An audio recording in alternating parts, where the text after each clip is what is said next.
yang saya sampaikan kepada teman-teman ini bukan karangan saya, tapi ini adalah hasil belajar dan hasil didikan guru dan lingkungan saya, begitu ya. Jadi insya Allah budaya sharing inilah yang ingin kita lakukan dalam hidup, insya Allah. Saya akan buka, saya punya waktu 45 menit ya, betul ya? 12.15 betul ya? Oke. Saya akan buka pertemuan kita dengan hadis yang teman-teman pasti sudah pernah dengar. Hadisnya dari Abu Hurairah radhiyallahu an, diriwayatkan oleh hadis ini hadis Bukhari Muslim, sahih hadisnya. Matanya atau isinya adalah setiap anak dilahirkan dalam keadaan fitrah. Udah dengar pasti ya?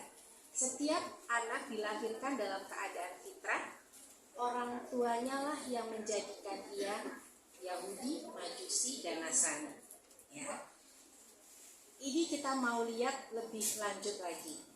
Jadi teman-teman, kenapa ngomongin konsep diri kok ngomongin ini gitu ya? Kita akan lihat dulu pertama bahwa kita semua lahir dalam keadaan fitrah. Setiap anak yang lahir keduanya dalam keadaan fitrah. Fitrahnya itu adalah bahwa dia mengenal ada wujud yang namanya Allah sebagai pencipta. Sederhananya seperti itu. Oke. Lalu kemudian orang tuanya lah yang menjadikan ia Yahudi, Nasrani, dan Majusi. Beberapa pertemuan lalu mungkin saya sudah pernah menyinggung, teman-teman, kalau kita bicara Islam, kita bicara Yahudi, kita bicara Majusi, kita bicara Nasrani, kita tidak bicara sekedar ibadah atau ritual. Ya, kalau teman-teman mengatakan bahwa agama itu ibadah atau ritual saja, maka itu yang terjadi di sekarang, bahwa kalau ngomong jangan bawa-bawa agama dalam pelajaran. Jangan bawa agama di dunia kerja, jangan bawa agama di dalam politik. Kenapa? Karena reduce, karena mengerucut hanya pada masalah ritual. Agama Islam itu lebih dari sekedar kumpulan ritual ibadah. Tapi ternyata paham-paham yang lain ada di dunia ini itu juga bukan hanya sekedar ritual ibadah. Kalau bisa saya singkat bahwa bagaimana kita berpikir, bagaimana kita merasa, dan bagaimana kita bertindak itu sangat dipengaruhi oleh apa yang kita percayai. Ideologi kita, agama kita. Teman-teman, Yahudi, Nasrani, dan Majusi itu bukan cuma sekedar ritualnya saja yang beda dengan kita.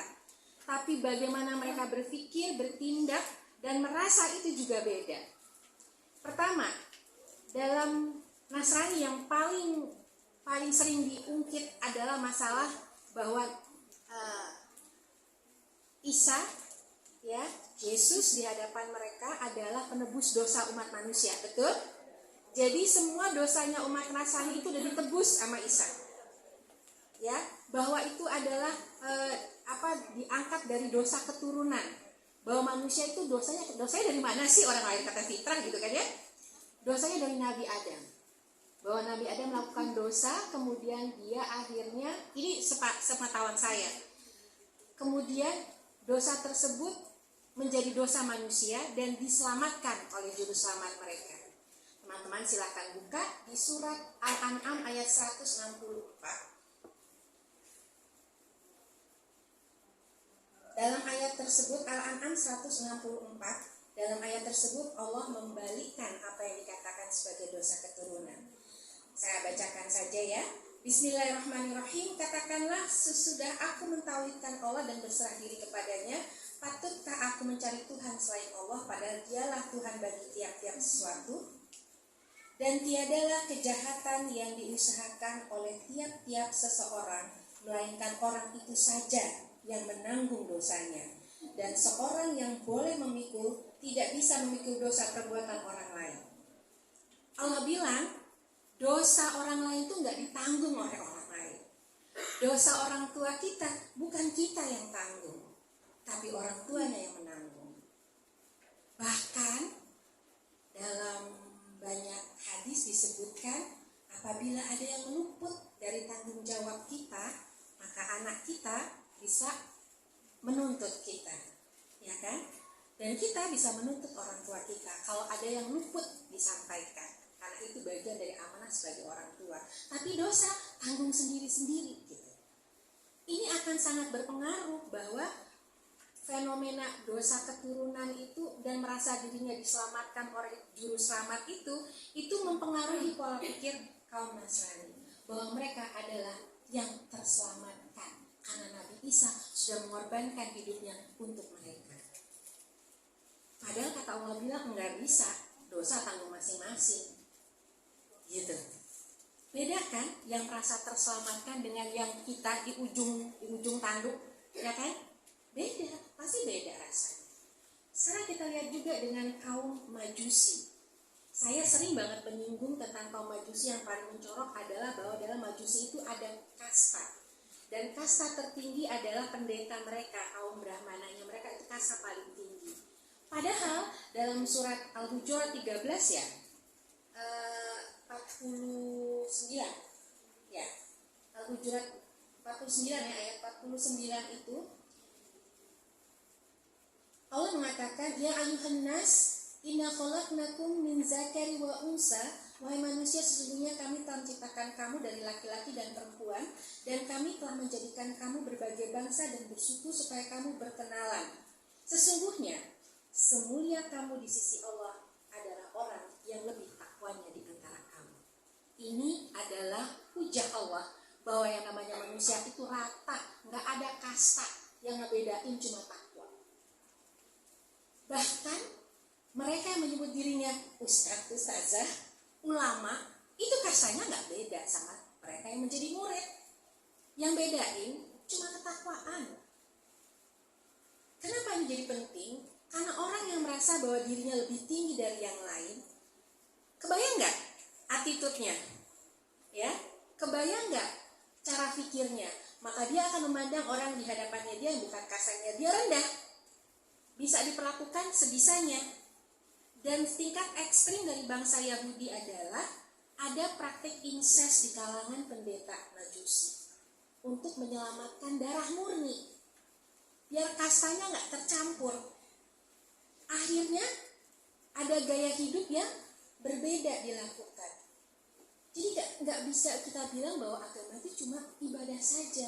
Bagaimana dengan Yahudi? Oh, lebih-lebih. Ya kan? Palestina membuktikan bahwa ada satu bangsa di dunia yang merasa bahwa dia adalah bangsa yang paling mulia. Di luar dia keset, bisa diperlakukan semena-mena. Walaupun ini ditarik pada kondisi yang lebih ekstrim pada bangsa Zionis, pada gerakan Zionis. Walaupun sebetulnya ya Yahudi merasa bahwa dia adalah bangsa yang paling pede gitu ya, tapi diangkat, diekstrimkan oleh gerakan Zionis yang terjadi di Palestina. Kenapa begitu? Bahkan kelahiran Rasulullah saja itu disirikin sama orang Yahudi, karena sepanjang sejarah Nabi yang dikirim adalah Bani Israel. Baru ujung-ujung bahwa ternyata ada yang diangkat sebagai penutup umat, yang diangkat sebagai orang pemulia, pemimpin para nabi, bukan dari bangsa Bani Israel, ya kan? Dari Bani Quraisy. Dan itu adalah tamparan besar buat bangsa Bani Israel, Bani Israel pada waktu itu. Jadi teman-teman perhatikan bahwa Yahudi, Nasrani, dan Majusi yang dimaksudkan di hadis ini bukan cara ibadah, tapi cara berpikir, cara merasa, cara bertindak. Ternyata setiap yang bertanggung jawab pada perubahan fitrah, ya, dari yang fitrah sampai jadi yang begitu, kata hadis ini orang tua. Saya nggak mau bilang bahwa ini jadi masalah buat semua orang tua. Tapi ini kalau dalam ilmu modern menunjukkan bahwa faktor eksternal, faktor lingkungan itu berperan besar pada perubahan fitrah manusia. Orang tuanya itu siapa sih? Kalau anak punya orang tua, dia ada lingkungan terdekat, tapi di luar dirinya kan? Di luar dirinya, lingkungan terdekatnya yang akan menjadikan dia berubah fitrah. Ini adalah satu bekal buat kita untuk melihat bahwa sebagai seorang mukmin dan muslim, maka pengaruh lingkungan bagi kita sebagai muslim, saya mau bilang bahwa fitrah itu konsep dirinya manusia. Ya itu gaya-gayanya saya mungkin ya, bahwa fitrah itu adalah konsep diri manusia sebetulnya. Tapi itu akan sangat berpengaruh pada seberapa besar teman-teman mengasah fitrah dan menjaga lingkungan supaya fitrah itu terpelihara. Jangan sampai kita minggir-minggir, kita pakai kerudung tapi cara berpikir kita kayak Yahudi. Ya, kita sholat tapi cara kita berinteraksi seperti orang Majusi. Gitu. Jadi itu hati-hati. Karena kalau dalam protokol Zionis, kalau pernah puluhan tahun yang lalu kami pernah dibuatkan bukunya ya. Pernah baca bukunya saya. Protokol Zionis itu adalah kalau targetnya umat Islam itu nggak perlu keluar dari Islam. Yang perlu adalah digoyang tiangnya. Jadi dia Muslim tapi pikirannya Yahudi. Dia Muslim tapi pikirannya apa gitu ya. Nggak usah dibikin Yahudi, nggak usah dibikin Nasrani. Yang penting cara mikir, cara bertindak, cara hidupnya beda, bukan Muslim. Dan itu sudah berhasil. Jadi kita harus berhati-hati. Kenapa ngomongin ini? Ketika kita ngomongin konsep diri, saya mau bilang bahwa teman-teman, konsep diri itu akan sangat berpengaruh pada bagaimana kita dibentuk. Mohon izin kalau ini adalah apa yang saya tahu yang diajarkan ke saya, begitu ya. Jadi bagaimana dong kalau kita sebagai muslim dan mukmin mengelola konsep diri kita? Ya, segala training di luar tentang konsep diri pasti banyak.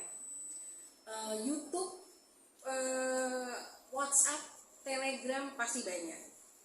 Tapi yang pertama kali kalau kita ingin mengelola konsep diri kita, itu sebetulnya kita balik lagi ke rukun iman. Yaitu yang pertama, seorang yang muslim, konsep dirinya, dia harus percaya kepada takdir, qada dan qadar. Itu kan rukun iman kan? Kalau kita SD udah apa dong? Tapi apakah kita memaknai bahwa kita harus tiap hari bilang takdir Allah itu baik? Bayangkan Anda di Palestina ditembakin 75 tahun, hidup susah, perempuan digeret-geret pakai jilbabnya, anak-anak ditangkapi terus bilang bahwa takdir Allah itu baik. Mana gampang dengan kita yang hari ini duduk dengerin kajian saya di ruangan ber-AC dalam keadaan kenyang, di depan ada roti sama aqua. Lebih cepat mana akan bilang takdir Allah itu baik, mereka atau kita? Ternyata mereka lebih cepat bilang bahwa takdir Allah itu baik. Ada apa dengan kita? Ya, selalu dan selalu kita harus terus bilang sama diri kita bahwa takdir Allah itu baik. Kenapa itu penting? Kenapa itu penting? Karena dengan itu kita namanya berdamai sama diri sendiri. Yang sering kita omongin waktu lalu, ya tinggal saya apa segala macam ya. Karena dengan begitu, yang kedua sebagai seorang muslim, pertama tadi percaya pada takdir. Kalau kita sudah percaya pada takdir, kita akan masuk bahwa kita akan memaafkan. Yang kedua, memaafkan apapun yang terjadi pada diri kita, memaafkan apapun yang telah dilakukan orang-orang yang bertanggung jawab pada keberadaan kita, orang tua, guru, suami, tante, om, ustadz, ustazah di lingkungan kita. Kalau ternyata ada yang luput dari yang mereka lakukan, dan yang terutama paling besar, kita memaafkan orang tua kita. Itu hal yang paling penting yang harus kita lakukan, bahwa kok hidup saya seperti ini. Pertama, percaya takdir. Kedua, maafin dulu. Kenapa? Karena kita percaya takdir Allah itu baik. Apapun gerunjulan-gerunjulan kita sepanjang hidup, sampai kita hari ini, takdir Allah itu baik. Susah senang kemarin, takdir Allah itu baik. Jadi apapun yang khilaf dilakukan orang tua kita atau tidak dilakukan mereka, takdir Allah itu baik, kita maafkan. Karena itu adalah bagian dari hidup kita. Kok dulu saya nggak disayang, kok kayaknya saya dipilih kasih, takdir Allah baik, maafkan. Karena kalau kita belum bisa memaafkan yang itu kita nggak bisa move on. Kita nggak bisa mengoreksi kekurangan-kekurangan kita yang terkait dengan konsep diri kita itu. Dan itu tidak segampang omongan. Tidak segampang omongan. Pasti teman-teman punya kemarahan. Pasti teman-teman punya kekecewaan. Ya. Dan itu yang kemudian berikutnya kita lakukan. Apa sih yang kemarin-kemarin itu yang kita luput dapet? Ini ada kaitannya dengan beberapa waktu lalu saya bilang tentang komunikasi dalam pengasuhan anak, ya kan?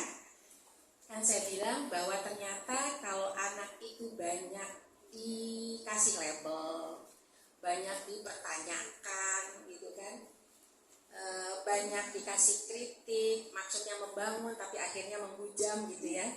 Kayak misalnya itu gini, tiba-tiba hari ini Mbak Fitri terpikir, pengen olahraga, ngerapiin rumah dari depan sampai belakang gitu ya. Terus ibunya lihat, terus dia bilang, ya Allah, mau ada hujan badai apa ya si Fitri ngerapiin rumah gitu ya. Maksudnya mungkin itu adalah bagian dari kritik, kenapa nggak sering-sering gitu ya. Tapi ketika itu sampai ke Mbak Fitri akan berpikir, ya dia salah ngerapiin rumah, dibilang mau hujan badai katanya gitu kan.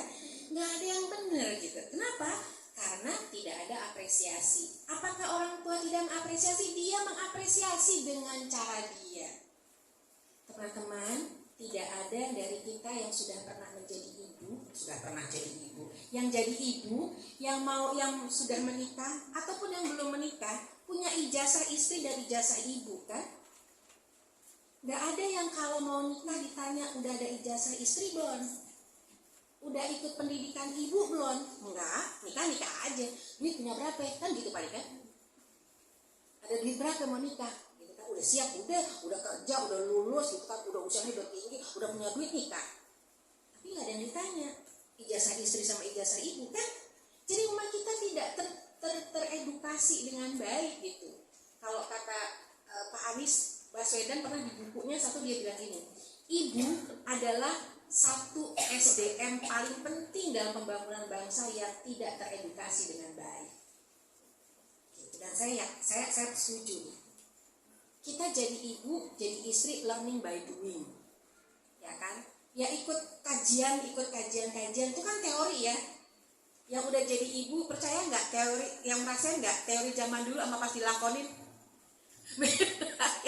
Susah bener gitu kan, teorinya dulu banyak gitu udah diapain, begitu jadi ibu bubar semua teori karena nggak ada prakteknya, nggak ada workshopnya, nggak ada mentoringnya gitu kan. Jadi sebetulnya pengajian Jumat ini adalah bisa sebagai bentuk mentoring pendidikan istri dan ibu. Jadi memang tidak terdidik dengan baik. Orang tua kita pun belajar dari orang tuanya, dan orang tuanya belajar dari orang tuanya lagi, begitu terus menerus. Jadi wajar kalau mereka tidak punya kemampuan untuk mengapresiasi Anda dengan gaya modern gitu loh. Dan itu mesti kita sadari. Kalau memang kemudian ada apa lagi? Ya kan, masa kecilnya dulu. Di adik bungsu paling disayang ya, memang pasti tanya dulu si ibu, si bapak gitu ya. Tracking deh. Dulu sama kakek sama nenek, di antara om-om sama tante-tante mana yang paling disayang? Jadi ada skemanya gitu, ada budayanya di keluarga punya anak kesayangan. Makanya terus ibu sama bapak kita melakukan itu kepada kita. Gitu. Kecuali mereka belajar dan berubah. Jadi banyak hal yang mesti kita mahfum. Ayah saya adalah laki-laki pertama di keluarga, kepala suku dong, ya kan, orang Jawa pula. Seumur-umur punya saya, waktu kecil balita dia nggak pernah gendong saya. Anak adiknya 7, ya kan. Babysitter saya tuh banyak gitu, mau pergi tuh mesti minimal bawa 3, digendong satu-satu, nggak pernah gendong saya. Dan saya baru tahu ketika saya punya anak, cucu kan, bayi. Jadi itu Allah kasih takdirnya begitu. Karena ayah saya meninggal ketika anak pertama saya usia 40 hari. Tapi ketika pulang dari rumah sakit dan sepanjang 40 hari itu, kalau saya nyuci, dia menemenin cucunya, dia gendong cucu. Ibu dengan sewot ngomong, tuh lihat anaknya 5, cucu baru digendong. Dia bilang gitu. Bapak saya anaknya 5, tapi baru gendong cucu itu 1. Qadarullah ternyata itu salah terpisah. Ya. Jadi memang begitu dalam hidup kita. Coba kita flashback lagi. Kalau kita merasa saya nggak disayang sama orang tua, kok saya kayaknya dibedain, kok kayaknya repot banget, kok adik saya begitu, kok gitu ya. Maka coba kita flashback kembali. Itu penting buat kita tracing itu, bukan buat kita ngungkit-ngungkit ke orang tua, tapi buat kita untuk menerima bahwa itu yang orang tua kita tahu. Kenapa itu penting? Teman-teman, kalau kita jarang diapresiasi oleh orang tua, maka kita akan sangat mengejar apresiasi di lingkungan kita. Pengen banget dianggap. Kenapa? Karena waktu kecil kurang dianggap. Ya kan? Jadi kadang-kadang kita, apa sih istilahnya kalau gitu ya? Apa ya istilahnya? Pengen banget dianggap gitu. Takut FOMO juga kadang-kadang. Ya kan? Kenapa takut FOMO? Ya karena kalau misalkan FOMO nggak dianggap kan, fear of missing. Pokoknya apa sih? Missing out gitu ya, fear of missing out, takut ketinggalan. Kenapa takut ketinggalan? Karena kalau ketinggalan ngomong sama teman, ya udah, nggak ngerti. Akhirnya merasa nggak dianggap sama lingkungannya. Jadi FOMO-nya anak-anak muda sekarang itu jangan-jangan karena mereka memang kurang diapresiasi di lingkungannya. Saya sudah menyampaikan ke teman-teman yang parenting gitu ya, teman-teman ini jangan cuma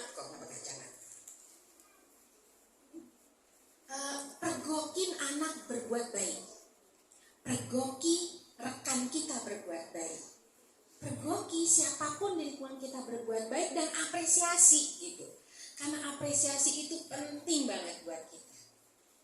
Kadang-kadang di kita nih lebih cepat mergokin orang salah, ya nggak sih? Lu bolak-balik kasih tahu salah mulu gitu kan? Dari 10 kali ternyata 8 kali dia salah, tapi ketika 3 kali benar diam aja. Atau paling keluar kita, nah tuh bisa lo bener gitu. Tumben biasanya salah gitu ya. Itu bukan apresiasi. Kita mengulang circle kita dulu ketika masih kecil. Teman-teman, ini yang penting buat kita tadi ya. Pertama, percaya bahwa takdir Allah itu baik, kemudian kita maafkan dan kita cari kekurangan kita. Apa yang ketiga ini? Apakah kita lambat mengambil keputusan? Apakah kita peragu, ya kan? Apakah kita penakut? Apakah kita kalau ketemu orang nggak percaya diri? Teman-teman, itu bukan karakter Anda, itu bentukan. Jadi jangan bilang, saya kan dari dulu mau begini orangnya. Tuh, itu namanya orang nyerah, berputus asa pada rahmatnya Allah, berputus asa kepada kemampuan Allah. Ngomongin ilmiah, teman-teman punya otak yang sifatnya plastis, yang sifatnya bisa riwayat. Kalau dalam pengetahuan dunia pendidikan yang sekarang kita banyak bicarakan di Kemdikbud, itu gini. Kemampuan teman-teman membaca tulisan itu bukan sesuatu yang udah ada di otak. Jadi otak manusia Allah kasih bukan otak yang bisa digunakan untuk membaca. Otak manusia itu nggak diprogram Allah untuk membaca. Otak manusia itu diprogram Allah untuk mengenali bentuk wajah. Lalu dengan manusia modern kemudian tercipta tulisan dan lambang, fungsi otak hemisfer kiri ini kemudian dialih fungsikan oleh otak. Sunatullah, Allah kasih kesempatan, Allah kasih kemungkinan otak itu untuk berubah. Jadi yang tadinya buat ngenalin gambar dialih fungsikan oleh otak buat ngenalin tulisan. Kenapa ngomong gitu? Teman-teman, emang waktu zaman orang nggak punya baju udah bisa baca? Manusia gua ada buku nggak? Enggak. Maju lagi dikit, udah kenal yang bangsa-bangsa kayak barbar gitu. Emang dibaca buku kalau ngaso, main pedang kan? Ya. Yang baca buku, yang baca itu cuma manusia modern. Manusia modern tuh yang udah rapi-rapi, udah punya baju, udah ada tulisan-tulisan, yang Sanskerta, apalah segala macam itu zaman kapan? Dunia tuh kapan mulainya gitu. Jadi otak manusia itu kalau bahasanya tuh neuroscience bilang rewire. Ketika di rewire, maka semuanya akan kayak mesin dioplos ya, mesin printer yang coba bisa ngeprint kertas doang gitu ya, tintanya begitu doang, terus kemudian selongsongan tintanya diganti gitu kan, pakai tinta jokan gitu ya, tinta isi ulang gitu kan, terus bisa buat ngeprint yang lain. Otak juga kayak begitu, rewire. Dan yang menarik satu, ada di Instagram itu ada orang Pakistan yang punya Instagramnya apa ya saya lupa, tapi dia bilang begini, saya kutip dari dia karena ini adalah saya dapat dari dia bilang, bagian otak yang merespon detak jantung dan aliran darah, kalau nggak salah itu berhubungan dengan itu adalah bagian yang sama yang merespon kata-kata temporal lobe. Maksudnya gini, kalau Anda mendengarkan perkataan yang baik, kemudian menggunakan perkataan yang baik, maka itu akan berpengaruh pada detak jantung dan aliran darah Anda. Jadi baik-baik pilih kata-kata yang Anda gunakan untuk membicarakan diri Anda dan orang lain, karena itu akan berpengaruh pada detak jantung Anda. Makin banyak dengar hal yang baik, maka detak jantung akan semakin baik. Dan tidak ada kata-kata yang paling baik daripada kalam ilahi. Makanya ada yang bilang kalau dengar Al-Quran tenang, jantungnya itu respon di otaknya ada. Jadi rewiringnya gimana? Cari lingkungan yang ngomongnya baik-baik supaya detak jantung Anda normal, tekanan darahnya normal. Kalau lingkungannya toksik, banyak ngomongnya nggak enak, detak jantungnya berantakan. Kenapa? Karena otaknya nerima itu tiap hari. Cuma dari omongan. Jadi teman-teman, bismillah, sebagai seorang muslim, kalau dibilang konsep diri yang baik itu gimana? Pertama takbir dulu, percaya itu modal aja. Karena udah gitu kita akan maafkan. Udah gitu kemudian kita akan mencari apa yang kurang dari kita dan excel dari situ. Kalau kita merasa kalau ada masalah kita kabur, ya banyak yang bilang gitu ya, ada masalah kita kabur. Coba kita ingat-ingat, jangan-jangan kita melihat dulu salah satu di antara orang tua kita kalau punya masalah ngeles. Jadi terus itu jadi template ke kita gitu, ya kan? Kita ambil itu. Tapi dalam diri kita tahu kita nggak bisa begitu terus, berubah, potong circle-nya. Jangan ulangi lagi apa yang telah kita lakukan. Gimana caranya supaya bisa mengambil keputusan cepat? Banyak trainingnya. Training itu adalah berarti Anda rewiring otak Anda. Dan Allah kasih otak ini plastis, bisa berubah, nggak settle. Jadi jangan bilang saya itu begini memang dari dulunya, itu udah nyetop tuh rahmat Allah. Allah bilang bisa kita wiring otak kita, tapi kita stop, kita bilang dari dulu kayak begini. Karena Allah kasih beberapa otak kita plastis. Gitu ya teman-teman. Jadi bebenah, kita mulai bebenah. 15 menit lagi. Satu cara teman-teman untuk menggenapkan konsep diri sebagai seorang mukmin adalah sering berkata kepada diri kita bahwa Anda berharga. Kaitannya sama takdir apa? Kita percaya bahwa Allah itu takdir itu baik kan? Teman-teman, catat ya, kita ini bukan produk gagalnya Allah. Karena kalau kita bilang kita produk gagalnya Allah, kita menghujat keesaan dan kebesaran Allah. Allah tuh gak pernah keliru nyiptain manusia. Gak ada keliru karena itu bertentangan dengan asma, dengan sifat-sifat Allah. Jadi gak ada di antara teman-temannya produk gagal. Kalau merasa bahwa kita produk gagal, kita bertentangan dengan keimanan kita. Karena Allah tidak pernah melakukan sesuatu yang gagal. Gitu. Itu harus teman-teman sampaikan terus, bahwa saya berharga. Mungkin orang di sekitar saya tidak melihat bahwa saya berharga, tapi yakin Anda berharga karena Allah bilang begitu. Gitu ya. Harus ada, memang ada gini, ada self afirmasi ya, ada self afirmasi. Tiap hari bilang bahwa saya berharga. Bahwa Allah itu sayang sama saya. Bahwa Allah ingin saya berubah.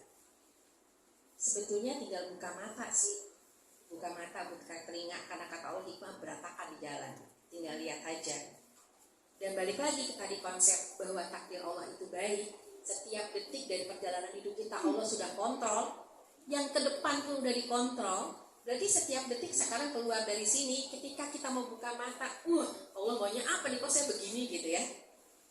Karena itu udah Allah kasih di kalau ada yang bilang, lu dikit-dikit halu katanya kan, ya ada apa ya gitu kan. Padahal enggak juga. Ketika kita dikit-dikit keluar, kenapa ya begini, itu kita sedang mencoba untuk dalam tanda kutip menerka maunya Allah apa ya sama saya. Kalau udah ada selintasan kata begitu di dalam hati, ambil wudhu, sholat gitu kan, minta dibukain, dikasih tunjuk apa gitu. Karena begitu banyak orang yang kemudian ngerasa bahwa itu tuh perasaan aja. Dan ini sebetulnya kaitannya juga sama anak-anak sih. Anak-anak yang kurang mendapatkan penghargaan dalam hidupnya, kurang diapresiasi, dibilang bahwa kamu berharga, kamu tuh keren, mama tuh bangga sama kamu, papa tuh bangga sama kamu, dia akan meragukan perasaannya. Benar nggak ya? Gitu. Jadi efeknya itu banyak sekali. Ya sudahlah ya, kita bukan anak-anak gitu kan. Kita bukan anak-anak, terus bagaimana? Yuk ciptakan lingkungan yang begitu di lingkungan kerja. Saling mengapresiasi, saling menepuk, saling memeluk, saling menyapa dengan sapaan yang baik gitu ya. Balik lagi, ngomongin sapaan. Jadi gini, Rasulullah itu pernah ketemu ada seorang Badui yang bilang, kamu dikasih nama kamu siapa? Katanya, nama saya Hazan. Hazan itu artinya malas ya kalau nggak salah ya. Kalau nggak salah gitu kan. Lalu Rasul bilang enggak, kamu sahal. Oh, Hazan itu susah. Terus enggak, kamu sahal, kamu mudah. Gitu kan. Lalu ada perempuan Badui yang bilang dia namanya Asia, pakai shock gitu ya. Kalau nggak salah itu artinya yang suka melakukan maksiat gitu kan. Kemudian Rasul bilang enggak, kamu bukan itu, kamu Jamilah. Hadis ini mengindikasi bahwa bagaimana engkau menyebut orang lain itu akan sangat berpengaruh, karena itu adalah doa. Jadi kalau yang udah punya nama Ibrahim ya jangan dipanggil Bahim lah ya. Oh, anak tuh udah kasih nama Ibrahim gitu kan.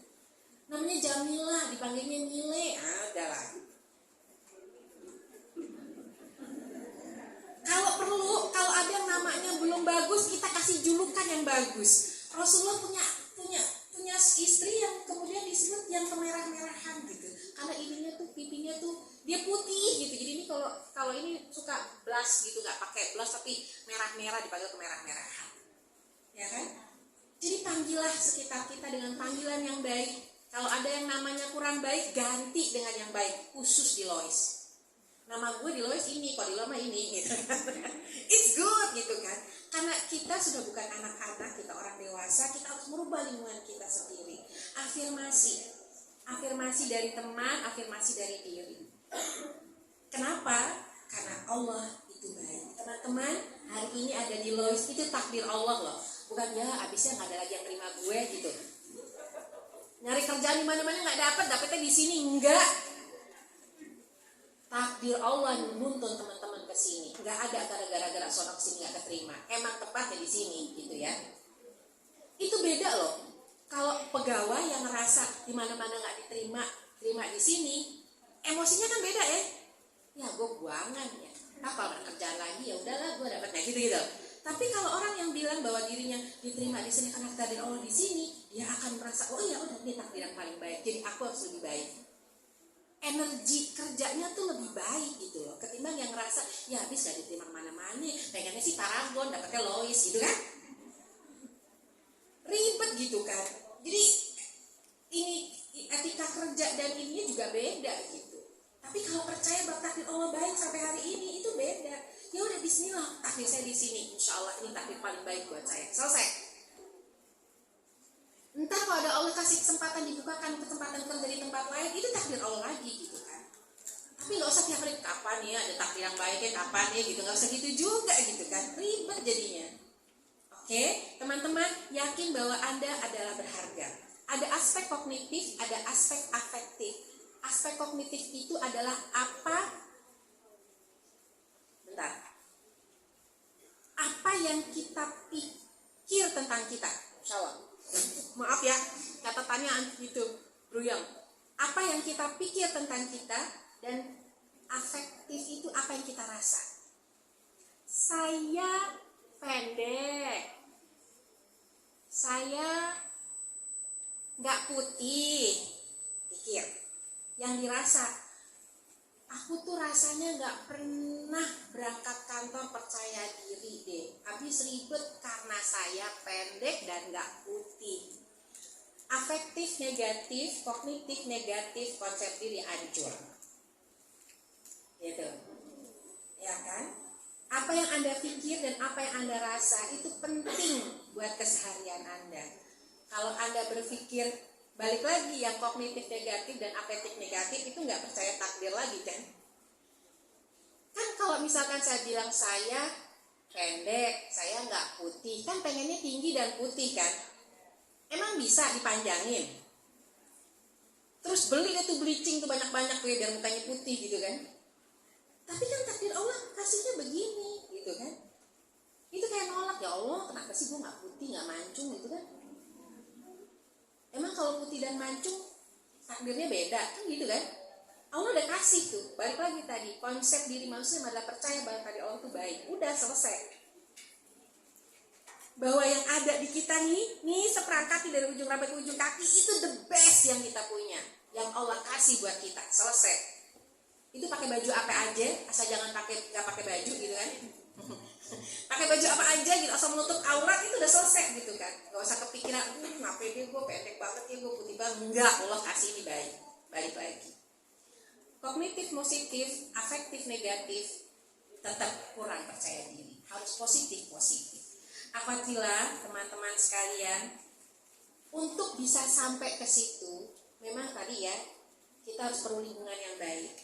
Kita juga perlu paham gitu kan, takdir, percaya pada takdir itu butuh lingkungan dan butuh kepikiran, butuh pelajaran, butuh orang yang menguatkan, butuh banyak belajar. Maka berada di majelis-majelis seperti ini adalah bagian dari menguatkan keyakinan kita bahwa takdir Allah itu baik. Dan satu lagi tips belakangan, konsep diri yang baik itu ternyata ada kaitannya sama olahraga. Jadi kalau pengen merasa dirinya baik, punya waktu buat olahraga. Karena Rasulullah bilang, ketika di Mekah, Rasulullah itu sedang dalam tahapan menguatkan keimanan, menguatkan akhlak para sahabat. Dan Rasulullah menganjurkan kepada para sahabatnya untuk memanah, apalagi berkuda. Kayak berenang, saya ini sih mau berenang di mana, di padang pasir. Ya kan? Dua itu kayaknya yang benar ya. Dua itu, memanah dan berkuda gitu, bergerak gitu kan. Ini di tahapan Rasulullah sedang membentuk akhlak para sahabatnya. Dianjurkan, ajarkan anakmu untuk memanah dan berkuda. Minta mereka untuk bergerak gitu. Teman-teman cari sekarang tentang neuroscience, ternyata ada hubungannya sama konsep diri positif dengan bergerak, dengan olahraga. Kalau kita punya jadwal olahraga yang cukup, kayak saya aja, saya juga nggak punya jadwal olahraga yang cukup gitu kan. Bergerak katanya. Kalau yang penting itu kalau nggak punya jadwal waktu olahraga itu bergerak. Bergerak itu apa? Jalan kaki. Minimal punya waktu buat jalan kaki, keluar gitu, jalan kaki itu gerak namanya.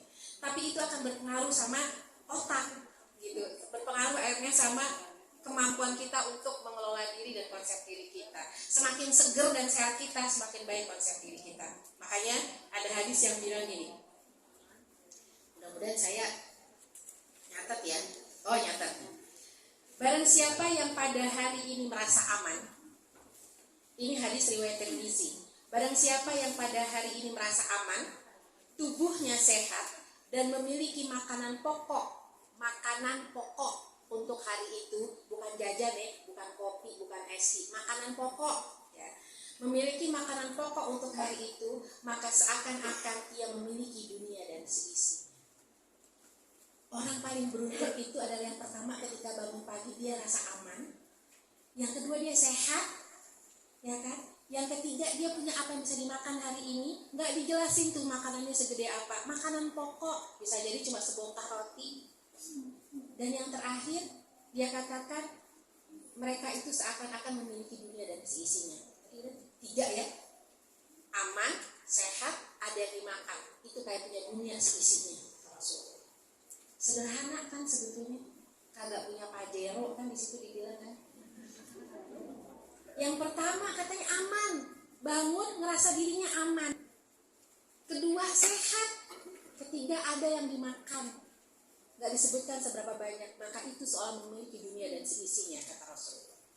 Itu big bless kalau kita bangun kita merasa seperti itu, selesai. Tapi jangan bilang begitu ke suami ya. Ntar dia gini, aman kan lo? Sehat kan? Dia kan? Ada roti kan? Ya udah gitu. Ntar kita gak dikasih jajan gitu kan. Gak bercanda. Ini adalah candaan saya sama suami gitu kan. Kalau dia udah mulai, kan ya suami kan iseng mbak, jadi tahu. Kan kalau udah punya, bangun tidur gitu kan, udah punya rumah kan Din, nggak ini kan, nggak hujan kedinginan kan, ada roti kan, ada pisang kan, udah dong gitu kan. Saya coba bilang gitu, maksud lo selesai gitu, nggak ada gitu. Tapi bercandaan kami. Tapi itu adalah satu blessing yang sebenarnya Allah sampaikan. Sebetulnya kita tuh tiap pagi bangun, kalau tubuh sehat, maka itu adalah satu yang memiliki dunia dan seisinya. Makanya bergerak. Penting buat punya konsep diri yang baik itu kalau kita bergerak. Jangan mager. Jangan procrastination ya. Enakan duduk, enak tidur gitu kan. Tapi move, bergerak. Teman-teman, itu adalah sekilas yang bisa saya katakan tentang konsep diri. Akhirnya balik lagi, konsep diri yang baik dalam umat Islam itu ada kaitannya dengan keimanan. Keimanan apa? Percaya bahwa takdir Allah itu baik. Kalau teman-teman yakini itu saja, insya Allah keluar teman-teman daunnya nongak semua. Nggak ada yang murung. Kenapa? Karena Allah sudah berikan yang paling baik buat kita. Saya, Anda, nggak rata dibaginya. Tiap orang dapat jatahnya masing-masing. Jangan nengok ke sebelah. Karena takdir sebelah bukan takdir kita. Takdir yang di depan bukan takdir kita. Takdir saya ya saya. Gitu ya. Insya Allah itu saja. Alhamdulillah. Lewat 5 menit saya kembalikan ke Mbak Fitri. Mudah-mudahan ada yang teman-teman bisa bawa pulang. Assalamualaikum warahmatullahi wabarakatuh.